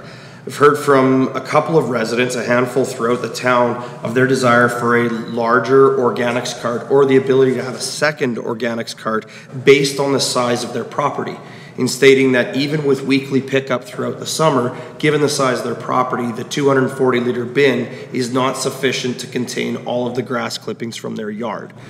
Is that something, and again, it's likely a smaller number of people, is it something that we're willing to consider? Because the last check, particularly with one resident who's raised it, the option to have a second cart, even if they were paying for it, wasn't going to be allowed. Through your worship to Councillor Laurie, it is definitely something we consider, could consider. There are potentially other ways to give people the opportunity to compost organics. We could potentially look at spring and fall pickup of organics at the house in addition to the cart. I know Edmonton runs a program like that. There are other strategies that residents could adopt as well. Mow half your yard one week and then mow the other half in the other week. I know a lot of people that in my prior employment had concerns that their organic bin was insufficient, and that was with a 120-liter bin in the city of Edmonton. So citizens could adopt strategies to do that, or they can bring their grass to the recycling center as well. Excellent, thank you. And maybe some public education then on some of those strategies would be a good method forward. I do think it might be worth considering, given some of the larger lots that we have in town, maybe looking at those potential options. You know, if we set a maximum or a minimum size to be able to purchase and pay for a second bin, I think if a resident's willing to contribute to the diversion and is trying their best to, you know, assist with that, I think trying to accommodate them as best as possible is worthwhile. So, but I appreciate it. It was a great presentation. It was great to see the results of that audit. I know we've been waiting a little while for it, so I really appreciate all the information tonight. Thank you. Any questions for clarity and understanding? Councillor Meyer, go ahead. Thank you, Your Worship. And I guess it's more just a comment that, well, I do have a couple questions, but I'm actually quite concerned by these statistics on the first three slides. I mean, the way I'm reading this is clearly our organics and recycling portions are underutilized. So my comment is, before we say things like, and again, echoing Councillor Laurie's comments, I do appreciate the future state. We're just blue sky talking. We're not. I would say we really should get an answer to why there, because when I see no change to a program that looks like it's not being utilized, that gives me concern that we're overpaying, we're overcharging residents for a service that, the way I'm reading it, they're not using. So that's just my comment there. Turning to page 59, I'm just curious when we talk about changes for 2024 in the household hazardous waste, just looking at the picture, I see used oil in there. I'm curious if that's what we're calling hazardous household waste. Because the picture says used oil, and I think that's a great idea. I'm just curious if that's, because it doesn't mention used oil anywhere other than the picture. Through your worship to Councillor Meyer, the picture on the slide here actually has a bunch of different materials. You'll see glass and styrofoam in addition to used oil, tires as well. So this was just a concept that our student created showing that it was possible to add items to the site. I think there's some flaws in the way it's laid out, but there definitely is space to add materials, new recycling materials at the site.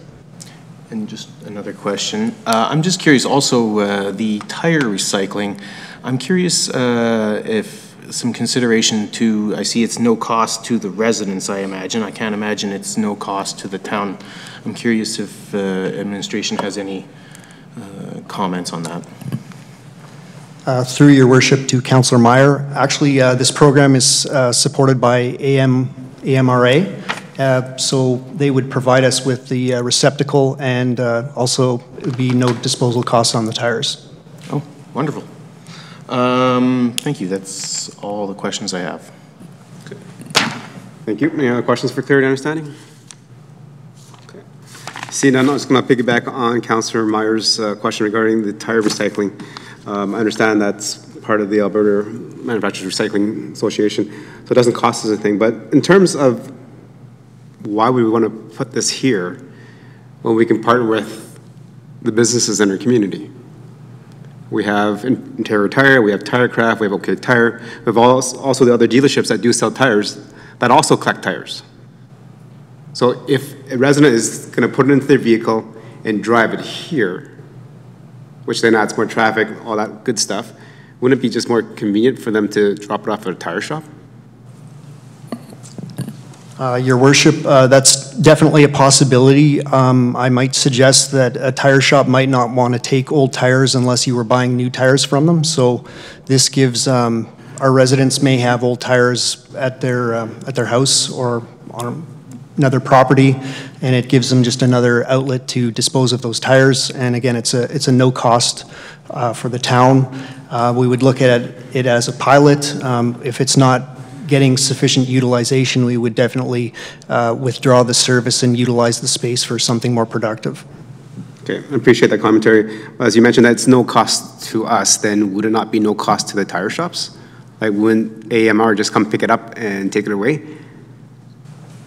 Your worship, that would be correct, but it would be incumbent if that business wants to support that resident with that or not. Okay.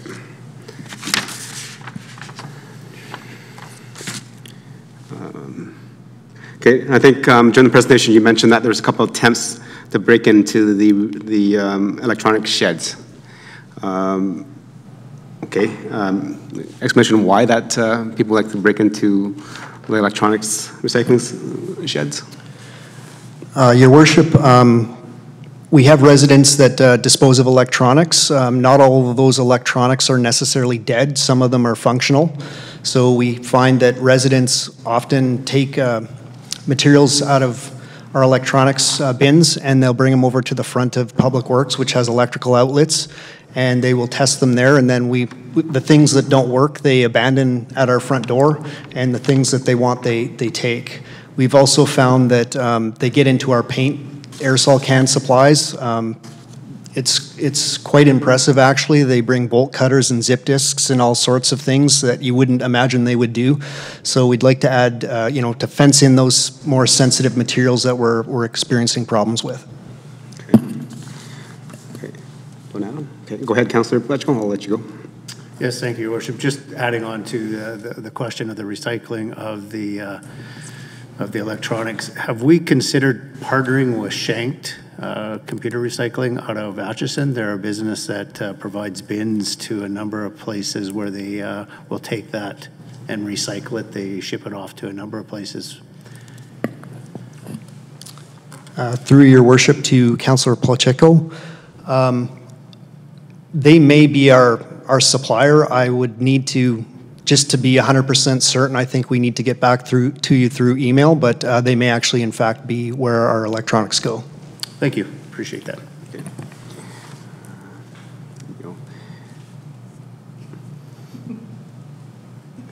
Okay. I know, just a second. I'm looking at my notes here. So in terms of, I think there was a mention, I think Councillor Lori brought up the large item drop-off and then also mentioned the shredded event. I think during our strategic planning when just a short few months ago, as a council, we talked about increasing the service levels for our residents, of increasing the shredded event to twice a year, and also the large item drop-off. So having it 2 times a year instead of once. Is that a conversation amongst the public works?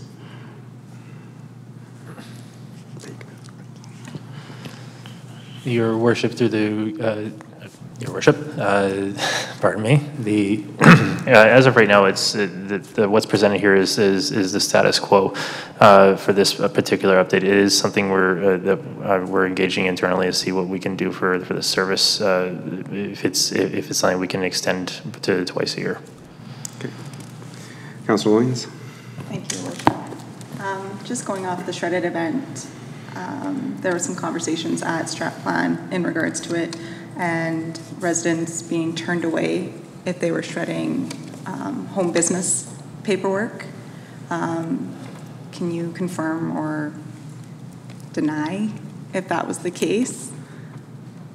Through your worship to Councillor Loynes, I can't speak to what was done last year. Our intent is if you're a resident of the town, you will be able to bring approximately 5 boxes of paper, even if it is business use, as long as you are a resident of the town. And what is approximately 5 boxes? Are we talking paper boxes? Are we talking an Amazon box? Your worship, through to Councillor Loynes, I would say paper boxes. Again, there'll be a bit of flexibility for our worker on the site. What we don't want is people bringing a truckload of paper. If residents are kind of respectful of the quantities, it's not a hard 5 boxes, it's, a reasonable amount of paper. Okay, and then one more question. If we're only going to do a single event, being that this is the status quo, is 4 hours going to be long enough if roughly 185 residents bring, again, approximately 5 boxes, that's 925 boxes. Is 4 hours going to be sufficient for somebody to get all their stuff done? What happens if they're in line and 4 hours hits? Are they turned away?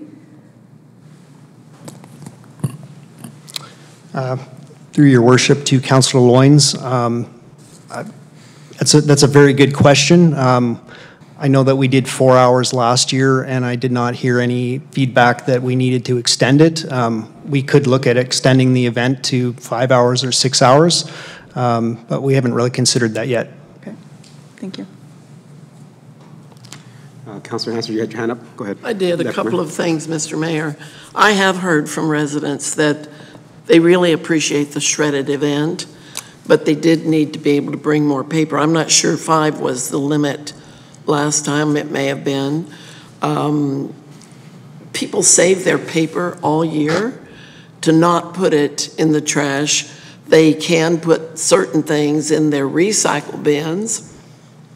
But if it's papers that have identifying information, people will not put that in the recycling bins. They don't want to be a victim of identity theft or somebody trying to get into their business accounts or their bank accounts or whatever.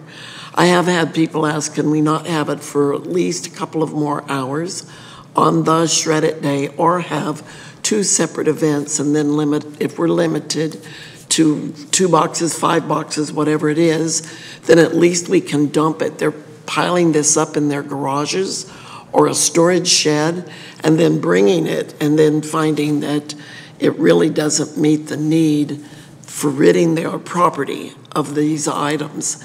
And then people will get tired of it. I mean, our goal is to reduce what goes in the landfill and to give people a safe place to get rid of the sensitive papers. So I guess I'm a little bit perplexed by limits, although I do understand there are those that will push the limits and show up with a half a pickup truck load or whatever.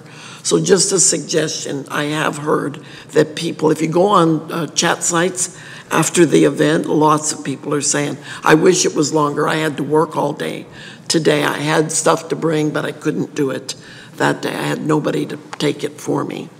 The other thing is I often wonder about apartment buildings because certainly shredded is something people can bring their papers to, but they don't have a lot of storage in apartment buildings. We have a lot of apartments in Stony Plain. So I really do think the wisdom of 2 days would be better because it does allow people, some people just don't have storage space for that kind of thing. The other thing I wanted to mention was about the tires. I discovered this last summer in getting rid of tires that had piled up under my deck for years. We ridded our property of 21 tires. Some vehicles we don't even have anymore. And I was told to check out Spruce Grove Recycling Center. They have a fenced area. It's not a building. A fenced area, quite high, barbed wire around the top. And you can drive there, and they give you very specific instruction. Go to the back, right behind the paint shed, unload your tires, stack them. We do have cameras, we're watching.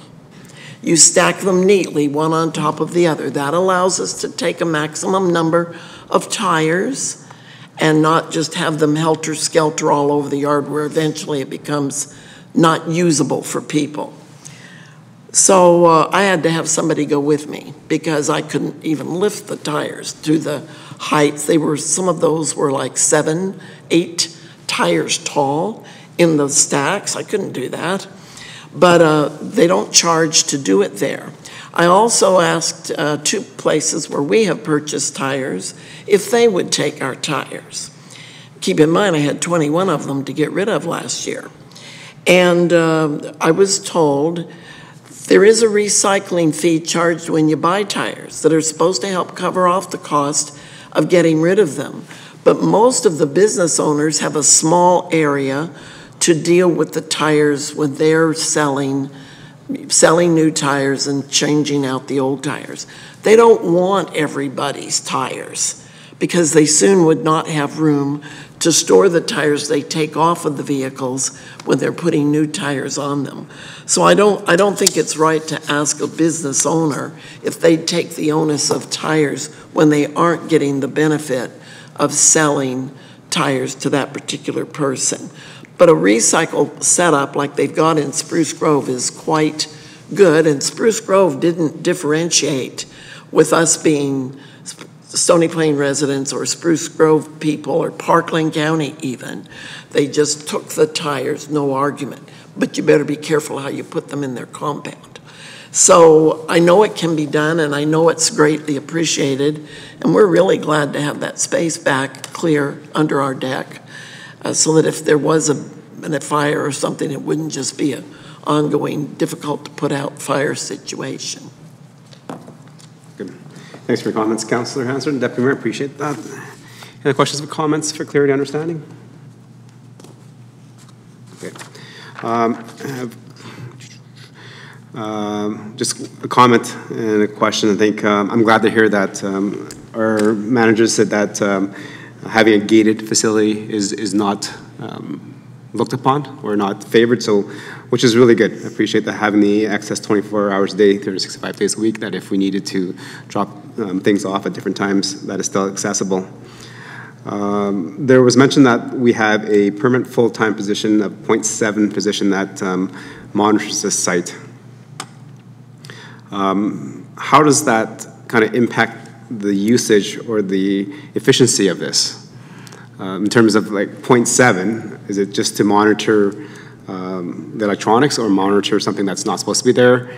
Because I've been there many times in the evening and nobody's there. Sometimes I'm during the day and nobody's there either. So, like, the rationale behind having a 0.7 of a tenant there? Your worship, our employee works 2 on, 2 off, and then sometimes it's 2 off and then 3 on. If the employee's first day is a Friday, he'll work a 3-day and it'll cover the weekend, and then it'll be 2 off and then 2 on, et cetera, et cetera.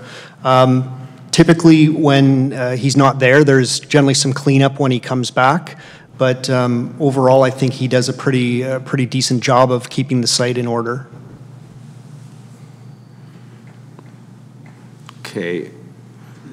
So with that explanation, so wouldn't it be better just having a public works staff member or a crew that's part of the parks that are cleaning up just to clean up this area every day as well, instead of having somebody 0.7 position in this?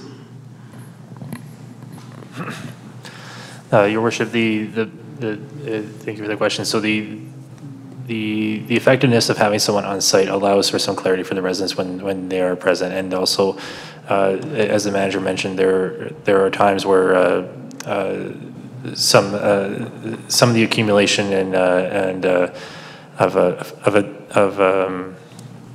especially the electronic waste,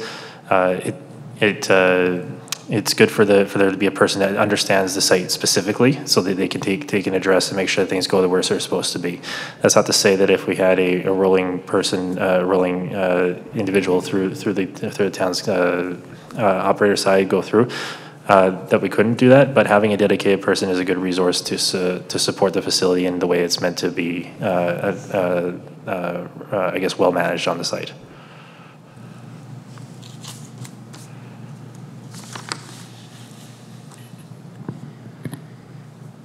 Okay. I think I just wanted to say I appreciate the report, and I think many of us mentioned on council that it's good to see kind of the work that's happening in our community to make sure that we have that diversion rate from the garbage and the waste stream. We all know that there's no more land being created. I don't think the earth has changed too much since I started studying it in school, but the problem is that we continue to have a population that continues to grow. So the amount of space that we have available to live on is less and less each and every year. So in terms of trying to find something that we need to fix for residents, is maybe we should have a program that asks our residents to be more community-minded. Right? I look at these numbers, and I think Councillor Meyer brought it up, that organics is only 50% collection rate. At that time, like, it could have been more at a different time, and maybe this is a winter collection, I don't know. But the recycling was only at 33%. You know, Deputy Mayor Hansen mentioned that, you know, a good strategy is to go to the schools and get our youth involved so that we have a larger uptake. So instead of everybody asking for the municipality to solve issues and concerns, it's about working together as a community. Right? In terms of garbage, I know for a fact that there are a few people on my street that work together and only put one garbage bin because they don't need to. That's working together as a community. I have residents that say that they need a larger green bin. Once I visit their site and talk to them and with their neighbors, they've decided to utilize the neighbors' green bin as well. That's community. That's not like just asking for another bin because I need more for my own yard. Is working together as a community saying, if my neighbor is not using it, I can use theirs. Right? That's how we know when people are in our community that shouldn't be there, help protect crime, promote safety in our community. It's not about always making sure that we as a community, as a municipality, address those issues. It's about showing the residents how to actually address them together as a community. So I do appreciate that, and I think with the usage rate of the recycling organics, is there a better way, as Councillor Hansen mentioned, to get more usage out of this?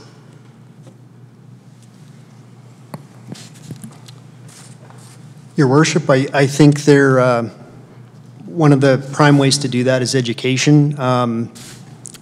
Financial incentives may work for some people as well. Different people are motivated by different factors.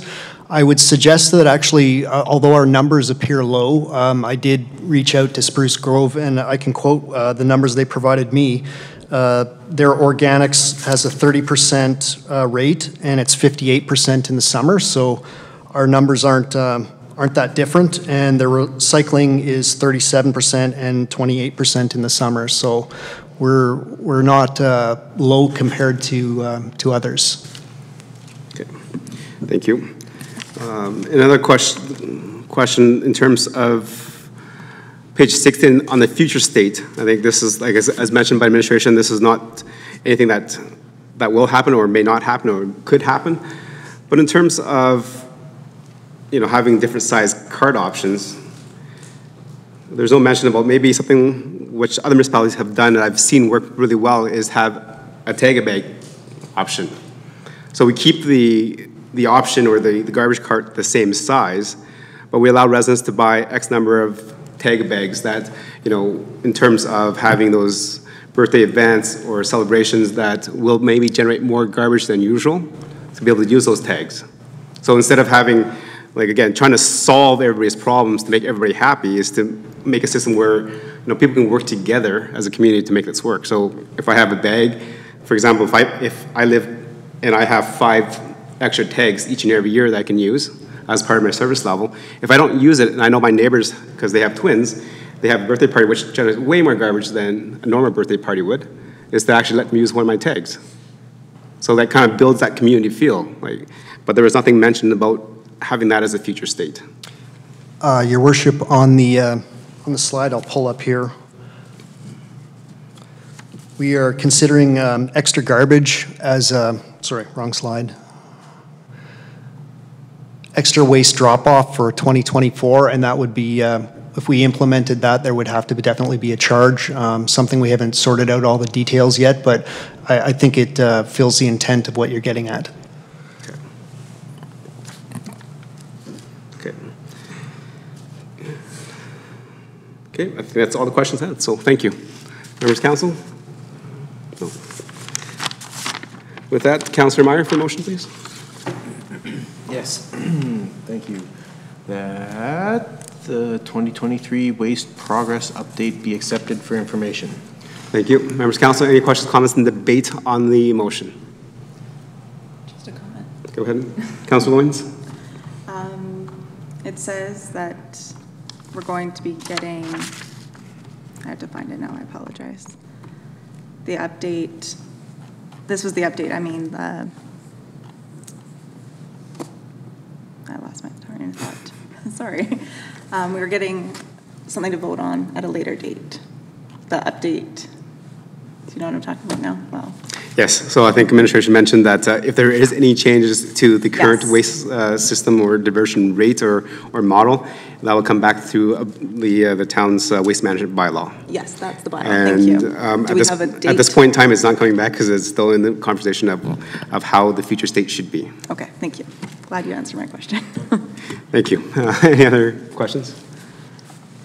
Councillor Meyer, go ahead. Thank you, Your Worship, and it's just a comment, and it's a bit of a harsh criticism. I've spent a lot of time campaigning and knocking on doors, and I can't quite enumerate how many times, but generally a sentiment that I've heard many times is, I have nothing to complain about except for the garbage service in this town. I think that might be a reflection of people's general feelings about garbage. They want to put it out to their curb and it just to be gone. So as Councillor Loyens points out, we will, I would just say I look forward to a future report on this. I think it's a very important issue that we should strive to get right. Okay. Thank you. Any other questions, comments? No debate. Call the question. All in favor? Okay, that is carried. All right, moving on to council discussion. Councillor Lowry. Thank you, Your Worship. Just want to commend administration for the 2 presentations that came forward today. Both were very informative, included a lot of detail, and gave council a good understanding of where things are at and the processes that it's taken to get there. That's all for me this evening. Thank you. Thank you. Councillor Meyer.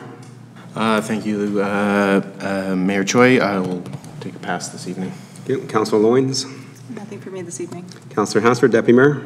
Actually, I have nothing further. Looking forward to gathering of women at the Links in Spruce Grove for Women's Day, I believe. Celebrate women. Is that Wednesday? Wednesday, Women of Influence. Wednesday. Thank you. Councilor Pletchko? Nothing this evening, thank you. Thank you. And for me, just a quick question. I just wanted to check to see our status of our snow removal. As council is aware, and so of our residents, we started a residential clearing that was completed a couple weeks ago. And based on our snow services bylaw or something like that, we do back alley clearing after the residential clearing is complete. Can you provide a status update of where we are in the back lane snow removal? Your Worship, I was given an update by the roads foreman early in the day today that it would be completed today, and if it was not completed today, it would be completed early tomorrow. Okay, thank you, appreciate that. And just another feedback, I received a couple comments and thanked our staff for having the dual signs over by the starter school and at the Francophone Starter School over by the old Memorial Composite High School. If you had the opportunity to drive by, it does have the dual signs, so which is really good for the starter school that we have in our community. So.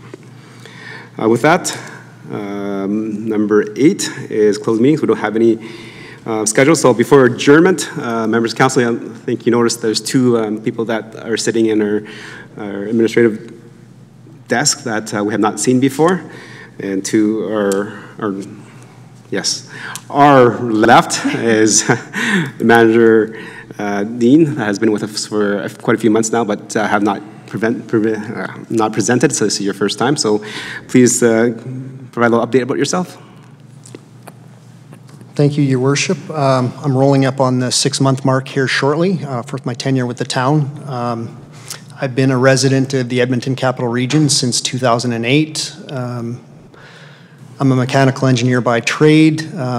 I've worked in government for 13 years at the municipal level with stops in fleet services, drainage, parks and roads, and waste before I came here.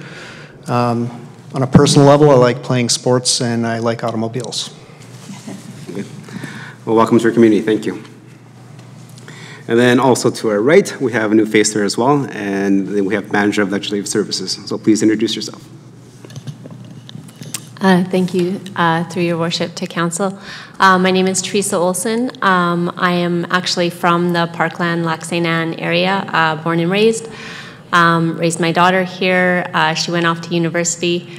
I spent 12 years with Lac St. Anne County in a similar role, and then I headed out east to Ontario for 7 years for some professional development. I worked in the GTA area for 4 years and a single-tier municipality for 2 years in a similar role. And now I'm back to enjoy the time with my aging parents and my daughter who's moving on to the next stage of her life. And I'm really excited to be here in Stoney, which is a little bit of my stomping grounds. So I'm really excited to join your team. Well, welcome to our community in Norga and the town. Okay, with that, hit number 9, which is adjournment. So thank you much, administration, for providing those reports. They're very informative. Hopefully that we can spread the word to our residents of what's happening in our community. Today, we're adjourned.